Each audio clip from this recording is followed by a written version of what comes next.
Puji, pemateri Prancis, terima kasih sudah hadir semua di sini. Kita melanjutkan ujian karya ilmiah kita. Sebelum kita mulai, kita berdoa. Ancis, silakan untuk pimpin kita doa. Pada Ibu Guru, marilah kita berdoa dan membaca Allah berkabung yang baik. Puji dan syukur kami aturkan kepadamu atas segala berkat dan rahmat-Mu. Engkau telah memilih kami hingga pada saat hari ini kami ingin memulai kegiatan kami, yaitu presentasi. Sudah kiranya Engkau memberkati kami agar kami bisa melakukannya dengan baik dan benar dan dilancarkan. Namamu yang kudus kami puji kini dan sepanjang segala masa. Amin. Dan Bapa. Oke, terima kasih Ancis. Jadi saya bagikan memang waktu presentasi Ancis 15 menit. Setelah itu nanti ada tanggapan masukan dari penguji pertama Pak Carlos, penguji kedua Ibu Yeni, dan penguji ketiga sekaligus moderator saya sendiri. Baik, waktu selanjutnya Ancis silakan presentasi. Pada saya di sini saya akan mempresentasikan hasil karya ilmiah saya yang berjudul Pengaruh Game Online terhadap prestasi belajar peserta didik kelas 11 SMA 1 Adolf Jansen, Kupang. Yang pertama, pendahuluan.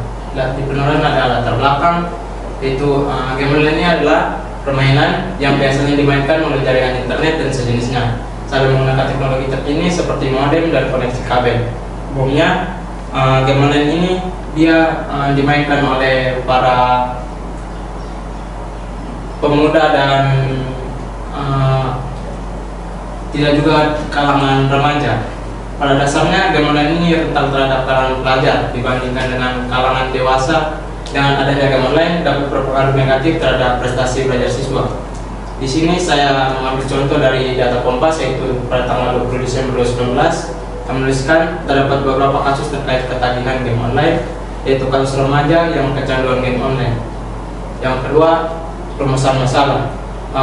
Di sini saya mengambil bagaimana pengaruh game online terhadap prestasi belajar peserta didik kelas 11 SMA 1 Adolf Jansen Kupang. Yang ketiga, tujuan dari penelitian itu yang pertama untuk mengetahui pengaruh game online terhadap prestasi belajar peserta didik kelas 11, dan yang kedua untuk mengetahui cara mengatasi kecanduan bermain game online peserta didik. Yang ketiga, yang keempat, manfaat dari penelitian ini, yaitu diharapkan bahwa penelitian ini adalah dapat memberikan pemahaman kepada sekolah tentang dampak positif dan negatif dari game online. Selain itu, karya ini juga bermanfaat bagi pengguna yang agar peserta didik itu bisa bijak dalam menggunakan game online, bermain game online dan belajar. Yang kedua itu tujuan pustaka. Di sini ada definisi game online. Game online adalah jenis permainan komputer yang memanfaatkan jaringan komputer dan sebagainya.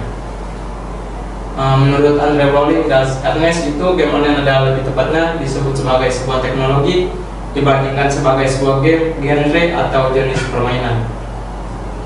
Tipe-tipe game online yang pertama ada massive multiplayer online first person short gamers, atau mengambil pandangan pertama sehingga seolah pemain ini berada dalam game. Yang kedua itu massively multiplayer online real time strategy games. Ini menekankan permainan yang menekankan kepada kehebatan strategi pemainnya. Yang ketiga, cross platform online play, yaitu jenis permainan yang dapat dimainkan secara online dengan perangkat yang berbeda. Yang selanjutnya itu perilaku hobi terhadap game online. Game online merupakan sebuah tren hobi baru bagi kalangan muda dan dewasa pada zaman modern saat ini. Gamers bisa menghabiskan waktu lama untuk bermain game online. Game online dan uang yang banyak dikeluarkan untuk bermain game online. Pengertian di sini selanjutnya pengertian prestasi belajar. Prestasi belajar menurut Kamus Besar Bahasa Indonesia adalah hasil yang telah dicapai dari apa yang telah dilakukan atau dikerjakan. Sedangkan menurut pengertian belajar menurut Nasution adalah perubahan-perubahan dalam sistem urat syarat penamaan ilmu pengetahuan, belajar sebagai perubahan kelakuan berkat pengalaman dan latihan. Yang selanjutnya itu faktor yang mempengaruhi prestasi belajar. Pengertian prestasi belajar sendiri menurut Kamus Besar Bahasa Indonesia adalah hasil yang telah dicapai dari apa yang telah dilakukan atau dikerjakan. Sedangkan menurut Nasution adalah perubahan-perubahan dalam sistem urat syarat, penambahan ilmu pengetahuan belajar sebagai perubahan kelakuan berkat pengalaman dan latihan. Yang ketiga, metodologi penelitian. Yang pertama, saya mengambil metode penelitian yaitu kuantitatif. Yang kedua itu tempat dan waktunya itu tempatnya di sekolah SMA 1 Arthur Jansen, dan waktunya itu sekitar 2 minggu saya melakukan penelitian. Populasi dan sampel, saya mengambilkan populasi dari keseluruhan kelas 11 yaitu 59 orang, dan sampelnya saya mengambil 10. Dan di sini saya menggunakan sampel pervasive sampling. Hasil dari penelitian dan pembahasan. Ini beberapa pertanyaan-pertanyaan yang saya ajukan kepada 10 responden, yaitu yang pertama itu apakah mereka mempunyai game online. Mereka itu semua mempunyai game online. Yang kedua, mereka itu 90 orang yang menyukai game online dan 10% yang tidak menyukai game online. Yang ketiga itu mereka ini sering bermain game online 3-5 kali, sedangkan 40%-nya itu 1-2 kali. Yang keempat itu menurut 10 responden yang saya bagikan angkanya itu konsentrasi belajar mereka itu dipengaruhi itu sekitar 60% dan 40%-nya tidak terpengaruhi oleh game online. Yang kelima itu perubahan kebiasaan belajar. Di sini 50-50, di mana ada yang mengalami perubahan dan tidak ada yang mengalami perubahan. Yang keenam, pengaruh ini sama proses belajar dan tugas itu 60 dan 40, ada yang terpengaruh dan ada yang tidak.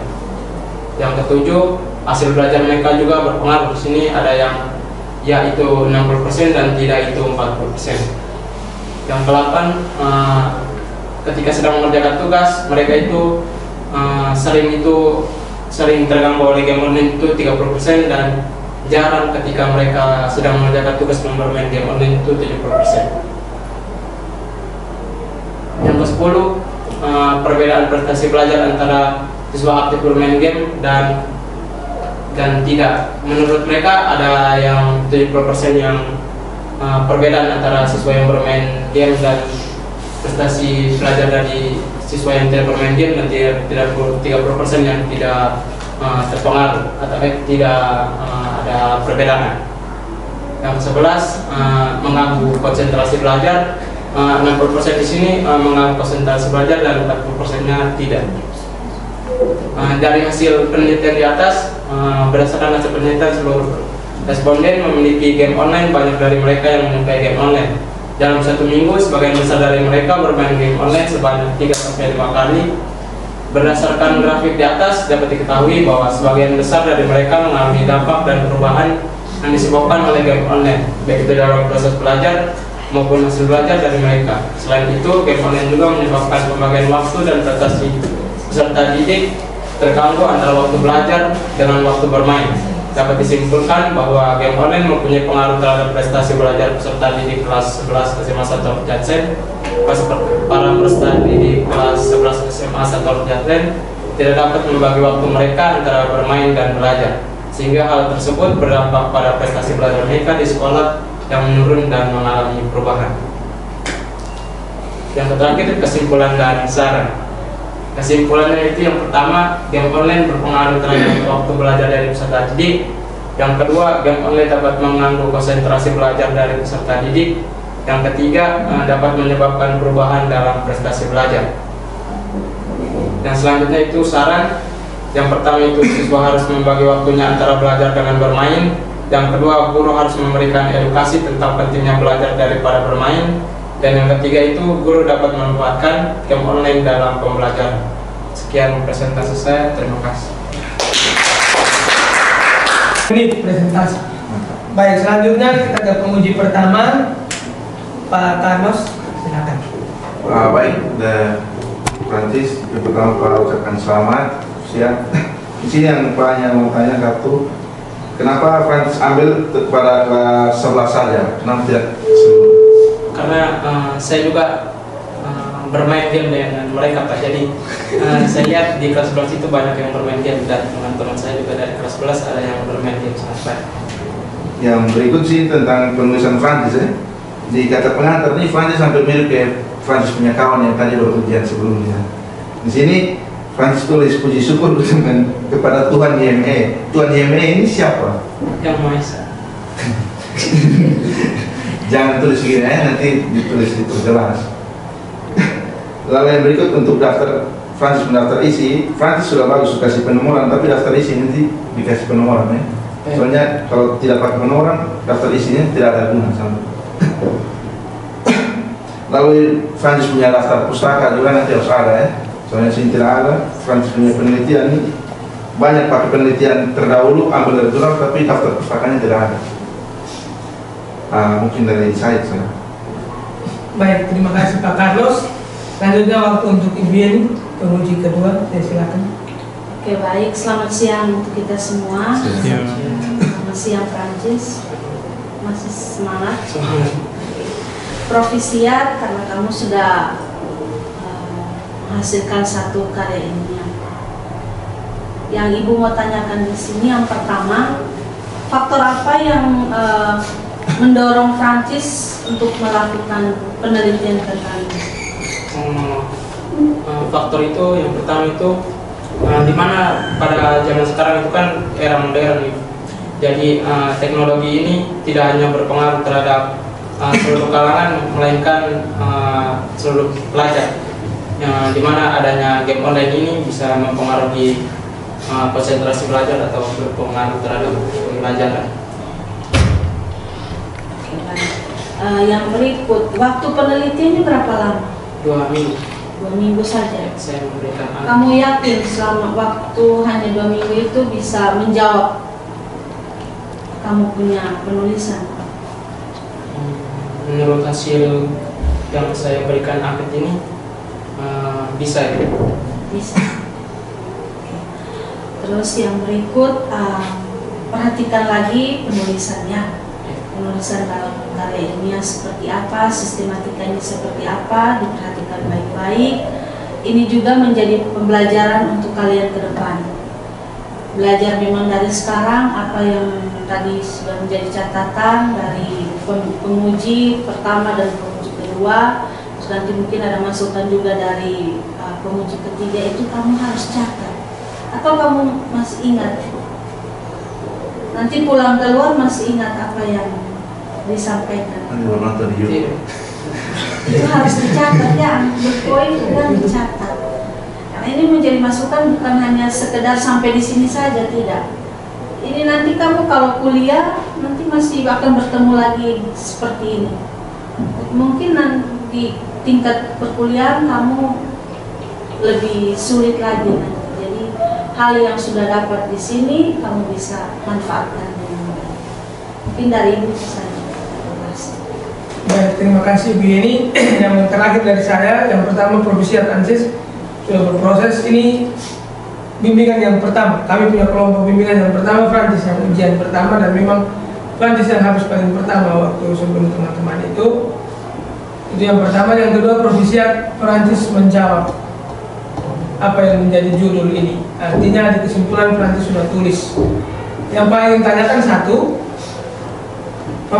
yang game online ini kan mereka susah membagi waktu, yang Francis bilang. Bagaimana cara Francis yakinkan mereka untuk tolong dulu bantu isi saya punya angket ini? Mungkin apalagi teman-teman sendiri tahu ya main game. Nah, bagaimana Francis pergi dan minta bantuan mungkin atau minta tolong atau seperti apa dari kelas 11 ini? Kalau dari saya sendiri, saya minta bantuan Pak kepada mereka.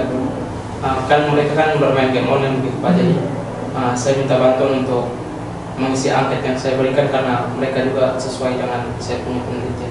Waktu main game sama-sama baru Anjis minta atau bagaimana?